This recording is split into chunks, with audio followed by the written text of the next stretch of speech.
Hai anak-anak, hari ini kita akan mempelajari tentang sistem peredaran darah manusia. Peredaran darah manusia disebut juga sebagai sistem transportasi, karena darah berfungsi untuk mengedarkan sari-sari makanan dan oksigen ke seluruh tubuh, serta mengangkut bahan-bahan sisa dari seluruh tubuh untuk dibuang melalui ginjal, kulit, dan paru-paru. Darah merupakan alat untuk mengedarkan oksigen seluruh tubuh untuk membakar sari-sari makanan. Pembakaran sari-sari makanan ini akan menghasilkan energi. Proses pembakaran sari-sari makanan untuk menghasilkan energi disebut juga dengan proses respirasi. Organ tubuh yang berperan dalam proses peredaran darah pada tubuh manusia adalah jantung. Jantung terletak dalam rongga dada. Jantung berukuran sebesar kepalan tangan, memiliki berat kurang lebih 300 gram. Tersusun dari otot jantung atau miokardium. Bagian luar dilapisi oleh perikardium atau yang disebut juga dengan selaput jantung. Bagian dalam akan dilapisi oleh endokardium. Fungsi jantung dalam hal ini ialah untuk memompa darah ke seluruh tubuh dan menampung darah kembali setelah darah dibersihkan oleh organ paru-paru. Berikut adalah struktur jantung yang terdiri atas atrium kanan, atrium kiri, ventrikel kanan, ventrikel kiri, pembuluh vena, dan pembuluh arteri atau aorta. Ventrikel disebut juga dengan bilik dan atrium disebut juga dengan serambi. Berikut adalah perbedaan antara pembuluh arteri dan pembuluh vena. Ventrikel kanan, ventrikel kiri. Sistem peredaran darah manusia. Pada dasarnya, sistem peredaran darah manusia dibagi menjadi dua, yaitu sistem peredaran darah kecil yang diawali dari bilik kanan menuju paru-paru dan berakhir di serambi kiri. Kemudian peredaran darah besar yang diawali dari bilik kiri, kemudian mengalir ke seluruh tubuh dan berakhir kembali di serambi kanan. Karena adanya dua sistem peredaran darah ini, maka sistem peredaran darah manusia disebut dengan sistem peredaran darah ganda.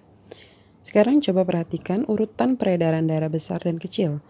Perhatikan dengan seksama keterangan yang terlampir. Peredaran darah besar diawali dari bagian nomor 4 berakhir di bagian nomor 1. Dan peredaran darah kecil diawali dari bagian nomor 3 berakhir di bagian nomor 2. Sistem peredaran darah pada hewan. Sistem peredaran darah hewan terbagi menjadi dua, yaitu sistem peredaran darah terbuka dan sistem peredaran darah tertutup. Sistem peredaran darah terbuka artinya, dalam peredarannya, darah tidak selamanya beredar atau berada di dalam pembuluh darah, akan tetapi darah menuju jaringan tanpa melalui pembuluh. Dan pada saat tertentu, darah akan meninggalkan pembuluh darah dan langsung beredar dalam rongga-rongga tubuh yang akhirnya kembali lagi ke dalam tubuh. Sedangkan pada sistem peredaran darah tertutup, darah akan mengalir mulai dari jantung, menuju ke wilayah pembuluh kapiler dan kembali lagi pada organ jantung hewan. Artinya, darah yang mengalir ke seluruh tubuh selalu melalui pembuluh. Sistem peredaran darah pada serangga. Sistem peredaran darah pada serangga disebut dengan sistem peredaran darah terbuka. Serangga memiliki sebuah pembuluh yang memanjang dan terletak di atas saluran makanan sebagai alat sirkulasi darahnya. Serangga juga memiliki jantung dan pembuluh darah. Struktur jantung pada serangga masih sederhana sehingga disebut dengan jantung pembuluh. Pada cacing tanah, sistem peredaran darahnya ialah sistem peredaran darah tertutup. Cacing memiliki pembuluh darah dan jantung pembuluh. Jantung cacing memompa darah dari jantung menuju pembuluh darah bagian atas, lalu ke bagian bawah, lalu ke seluruh tubuh. Selanjutnya sistem peredaran darah ikan, yaitu modelnya ialah sistem peredaran darah tertutup. Jantung ikan memiliki dua ruang, yaitu serambi dan bilik yang masing-masing jumlahnya 1.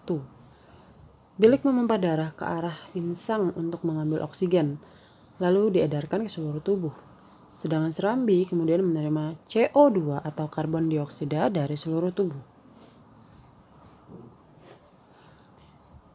Pada jenis amfibi atau katak terjadi sistem peredaran darah tertutup. Jantung amfibi terdiri dari 3 ruang, yaitu 2 serambi dan 1 bilik. Darah kaya oksigen dari paru-paru bercampur di dalam bilik dengan CO2 dari serambi. Dan darah yang kaya oksigen kemudian dipompa ke seluruh tubuh, serta darah yang berisi banyak karbon dioksida akan dipompa ke paru-paru. Pada reptil terjadi sistem peredaran darah tertutup. Struktur jantung reptil terdiri atas 4 ruang, namun sekat di antara ventrikel kanan dan kiri belum terbentuk sempurna. Oleh karena itu, pencampuran darah antara yang kaya oksigen dengan darah yang miskin oksigen atau berisi banyak CO2 masih sering terjadi. Sedangkan pada aves dan mamalia, keduanya juga sama-sama memiliki sistem peredaran darah tertutup dan terdiri dari jantung yang memiliki 4 ruang. Darah dari seluruh tubuh memasuki jantung melalui atrium kanan dan diteruskan ke ventrikel kanan. Perhatikanlah perbandingan sistem peredaran darah pada hewan vertebrata sebagai berikut. Sistem peredaran darah pada seluruh makhluk hidup sangatlah penting, yang mana itu akan mempengaruhi seluruh organ yang bekerja pada tubuh makhluk hidup. Jika sistem peredaran darah terganggu, maka terganggulah seluruh fungsi organ di dalam tubuh. Jadi, jagalah kesehatan jantung kalian.